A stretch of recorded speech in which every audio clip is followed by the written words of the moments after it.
Kita sampai kepada bab ke-8 ya.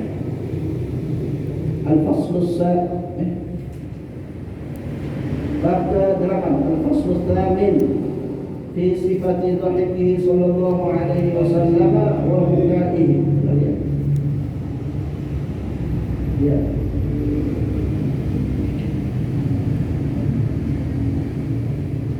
Benar sih? Benar ya, ada yang ingat ya? Tidak. Ya, ini jadi sifatnya Nabi Muhammad SAW ketika beliau tertawa dan ketika beliau menangis, ya. Kita sudah lewat. Dan ketika beliau bersin, ya. Kita sampai kepada hadis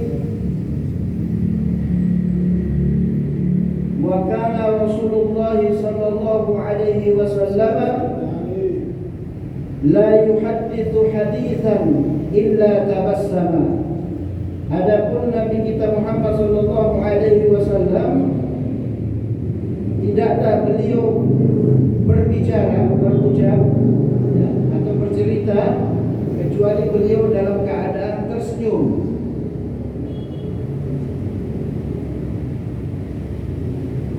Wa kana dhahiku ashabihi sallallahu alaihi wasallam indahu at-tabassuma min ghairi sautin. Dan adapun para sahabat itu ya, kalau ketawa, jadi kalau tabassum itu ya, tidak ada suaranya.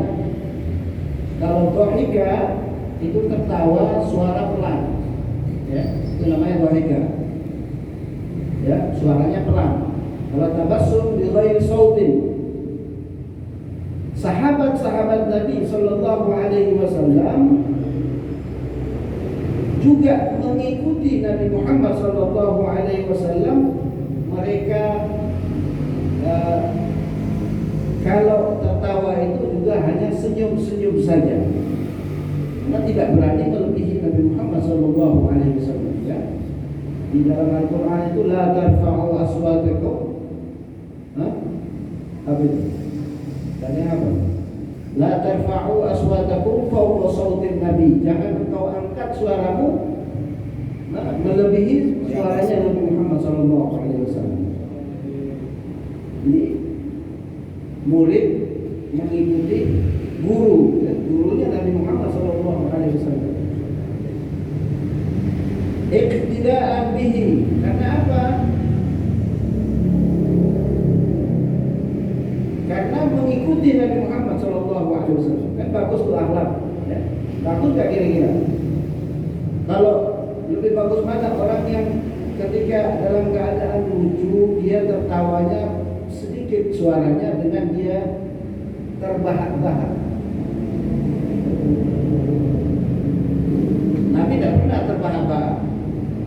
Sampai Sayyidah Aisyah mengatakan, saya tidak pernah melihat Rasul sallallahu alaihi wasallam itu beliau tertawa sampai kelihatan lahawati. Apa itu yang di dalam Rahang. Yang di belakang lidah yang ada seperti daging kecil itu.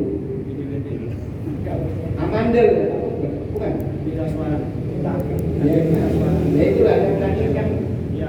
Jadi Nabi tidak pernah tertawa sampai kelihatan. Ini akhlak. Kalau kita kan ketawa sampai kadang balik masuk penjara.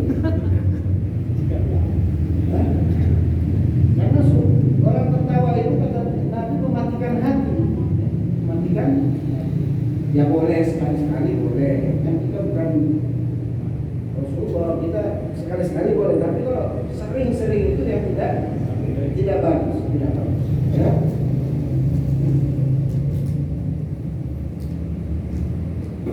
Wa tawqiran lahu, dan merasa hina di hadapan Rasul sallallahu alaihi wasallam. Wa kanu idza jalasu 'indahu ka'annama 'ala ru'usihim at-tayr. Adapun para sahabat itu kalau duduk di hadapan Nabi kayak begini ini, ya, seakan-akan kepala para sahabat itu ada burung di atasnya. Burung itu tidak terbang. Itu artinya apa? Ya. Dan artinya ta'ziman kepada Nabi, sangat memuliakan Rasul sallallahu alaihi wasallam. Sampai segitunya diperumpamakan, ya. Tidak berani mengangkat kepalanya di hadapan Rasul. Jadi kepalanya sudah tidak bergerak kayak batu. Kayak batu. Karena saking besarnya haibahnya Nabi Muhammad sallallahu alaihi wasallam di bawahnya Rasul sallallahu alaihi wasallam. Jadi para sahabat, ya. Para sahabat Rasul sallallahu alaihi wasallam.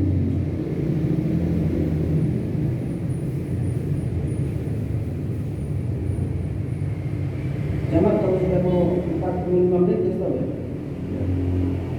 Dari jam berapa tadi? Sekitar 10 menitan. 10 menitan. 10 menit. Ini tentang Nabi loh. Tentang Rasul sallallahu alaihi wasallam. Kita ini kadang tidak betah ya. Tidak betah, jujur aja. Di masjid dengan majelis ilmu tidak betah. Tapi lihat jagongan itu lama. Karena setannya itu setan kelas-kelas ecek-ecek. Kalau orang jagongan gitu. Tapi di masjid, ya kita duduk ini setannya jenderal-jenderal. Setannya sudah kelas tinggi. Beda.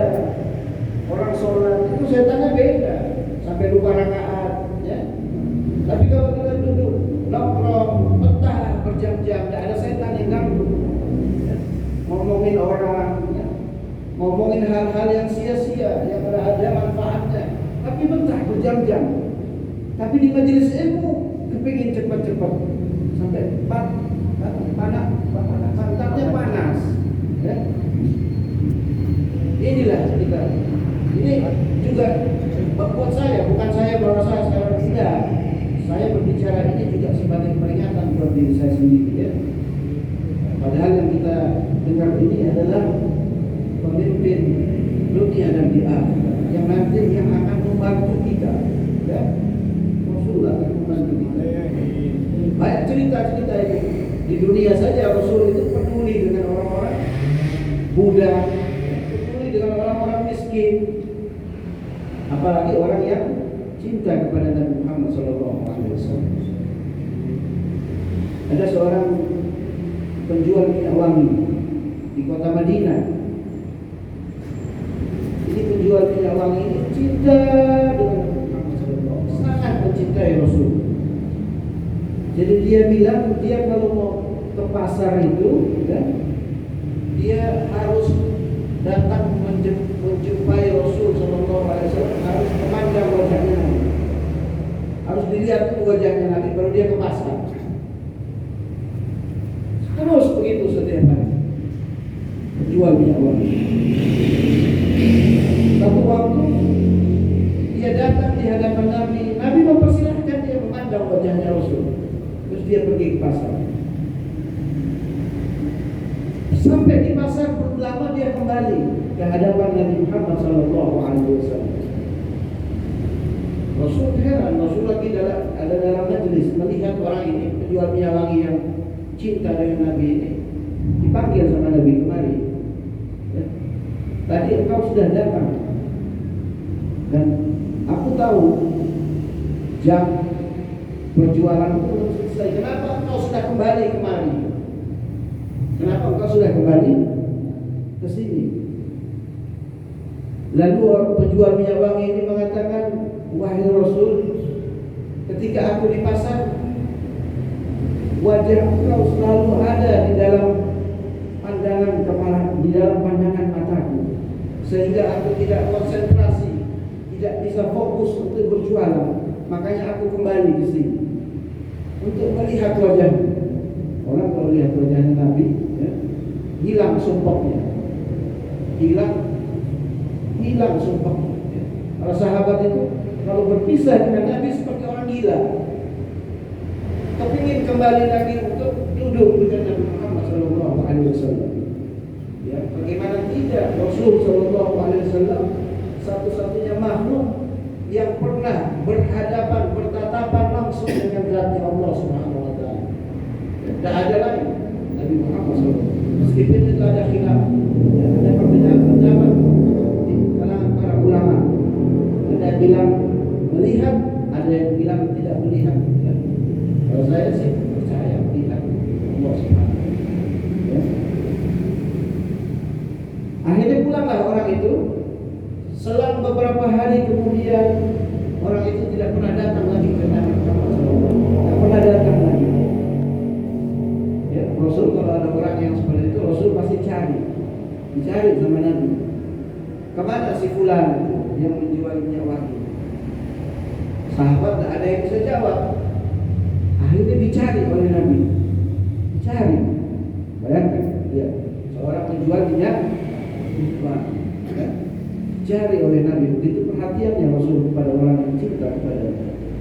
Dicari ke pasar, ternyata ternyata orang ini sudah meninggal dunia.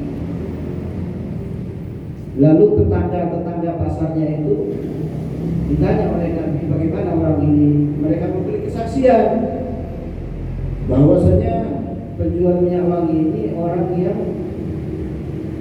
tidak begitu jujur di dalam dagangannya.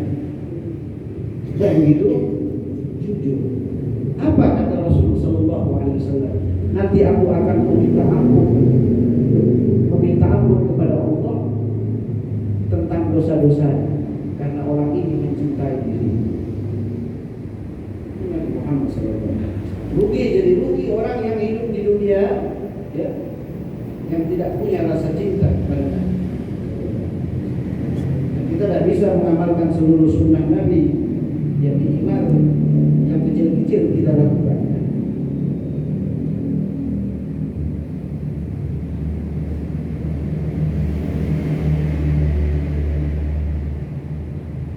Wa kana sallallahu alaihi wasallam idza jara bihi dhahiku.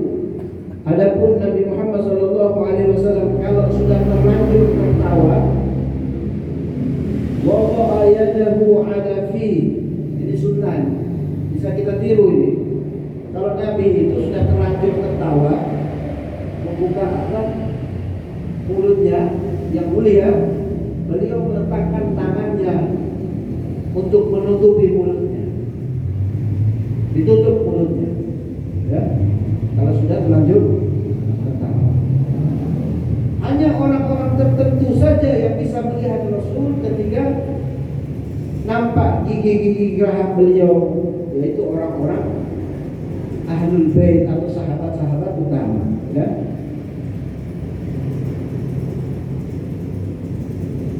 Ya, ini masih sama, cuma teksnya beda, saya lewatin saja. Ada satu terakhir. Ini penting nih. Dari sahabat Abi Dzar radhiyallahu taala anhu, qala Rasulullah sallallahu alaihi wasallam, inni la'alamu awwala rajulin yadkhulul jannah. Hadis dari Abi Dzar radhiyallahu anhu, katanya, ya, Rasul sallallahu alaihi wasallam bersabda, aku mengetahui seseorang, ya, laki-laki yang masuk ke dalam surga.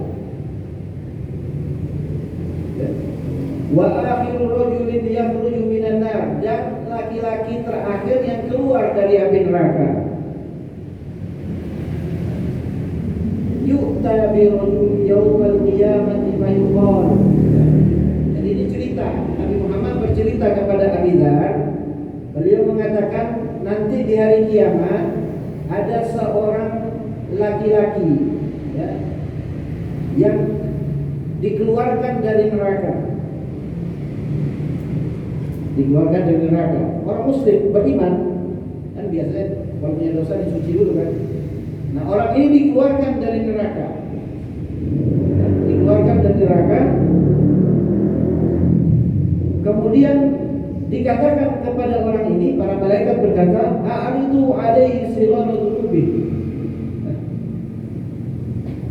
A'ridu alaihi sirara dhunubi. Tunjukkan kepadanya dosa-dosa kecilnya. Jadi disuruh Allah memerintahkan malaikat tunjukkan kepada orang ini dosa-dosa kecilnya yang pernah dia lakukan di dunia. Wa yakhtaru anhu kibaruha, dan dosa-dosa besarnya ditutupi. Coba kita lihat. Allah yang Maha Sattar, yang Maha menutupi keburukan orang. Allah itu walaupun sudah di hari kiamat, di mana? Di neraka, sudah di yaumil akhirah. Kalau kita kan tidak ada. Keburukan orang senang kita buka. Iya kan? Ini Allah Subhanahu wa taala ditutupi, disuruh tutupi, jangan dikasih tahu dosa-dosa besarnya. Kemudian dikatakan kepada orang itu yang keluar dari neraka itu, engkau amilta yauma kadza wa kadza, pada hari ini engkau melakukan perbuatan dosa ini dan ini.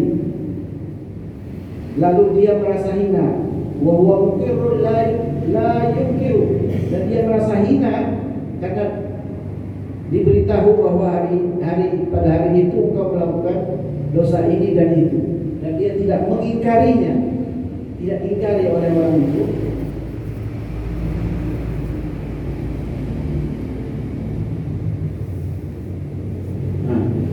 Kemudian dikatakan a'tahu makana kulli sayyi'atin 'amilaha hasanah. Berikan dia tempat, ya, yang mana tempat itu dia pernah melakukan kejelekan diganti dengan kebaikan. Lalu orang itu mengatakan inni la dzunuban la araha hauna, sesungguhnya pada hari ini aku tidak melihat dosa-dosaku ditampakkan oleh Allah Subhanahu wa taala. Jadi cerita ini apa? Ada umatnya Nabi yang dikeluarkan dari api neraka, ya. Dikeluarkan dari api neraka, terus ditampakkan dosa-dosa kecilnya, dosa-dosa besarnya tidak ditampakkan. Lalu dia ditempatkan di surganya Allah, dipindah surganya Allah. Kemudian Abi Dzar yang meriwayatkan hadis ini mengatakan, falaqad ra'aitu Rasulullah sallallahu alaihi wasallam dhahika hatta badat nawajiduhu. Sumpah, sungguh aku bersumpah, aku melihat Rasul sallallahu alaihi wasallam, beliau tertawa sampai nampak gigi-gigi geraham beliau. Artinya apa? Artinya Rasul sallallahu alaihi wasallam itu senang ketika ada umatnya yang diselamatkan oleh Allah keluar dari api neraka dan dimasukkan ke dalam surganya Allah Subhanahu wa taala. Memang tugasnya Nabi diutus seperti itu. Kita sekarang melihat orang berbuat dosa langsung neraka. Banyak kan sekarang kita memvonis orang neraka, padahal kita sendiri belum tentu masuk surga. Ini guyonan ini. Ya? Ada nggak pernah lihat orang kamu ahli neraka, padahal dia sendiri belum tentu masuk surga. Sampai sekarang di antara kita, siapa ulama, siapapun, tidak ada yang bisa memastikan dirinya masuk ke dalam surga Allah Subhanahu wa taala. Tidak ada. Ada kadang orang mengatakan, ada orang berbuat baik, oh ini dari min ahlil jannah. Itu hanya doa. Kepastian tidak ada. Kepastian hanya Allah Subhanahu wa taala. Pak Torik kelihatannya ngantuk. Tidak semangat. Saya semangat sampai keringat-keringat ini. Ya? Jadi itu ya.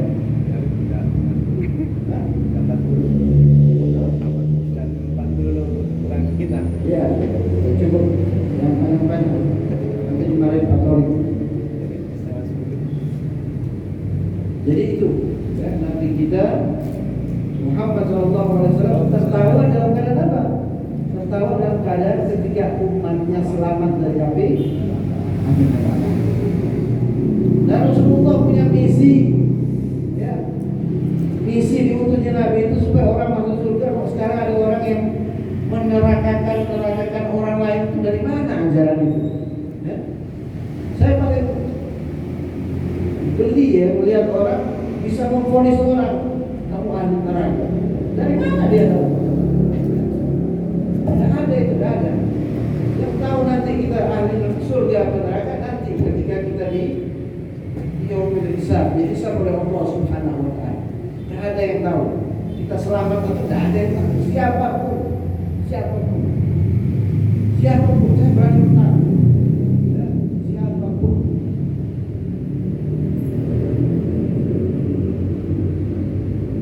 Mudah-mudahan kita dapat taufik dan hidayah dari Allah Subhanahu wa taala.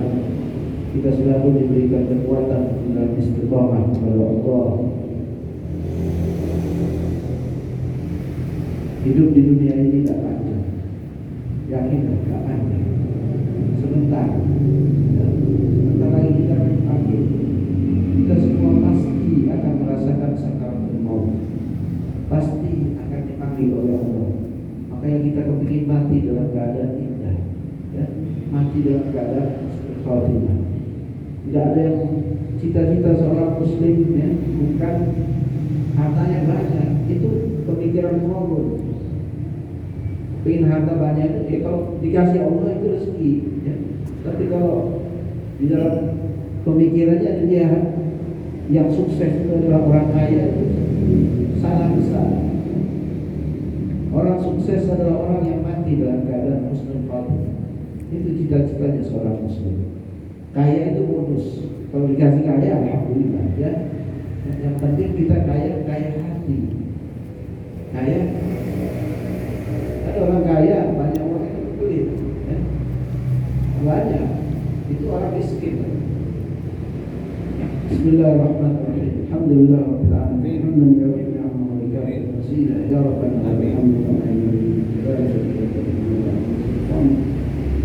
Allahumma salli wa sallim ala sayyidina Muhammad wa ala ali sayyidina Muhammad. Rabbi zidni ilman warzuqni fahman. Allahumma zidna fahman nabiyyin wa hifdzal mursalin wa ilhaman malaikatil muqarrabin. Ya Allah, ya Tuhan kami mengakui diri kami ini lemah. Kami lemah, kami hina di hadapan kami telah banyak berbuat dosa dan maksiat. Maka dari itu ampunilah dosa-dosa kami, ya Allah, dengan berkat Nabi Muhammad, dengan berkat pembacaan Quran.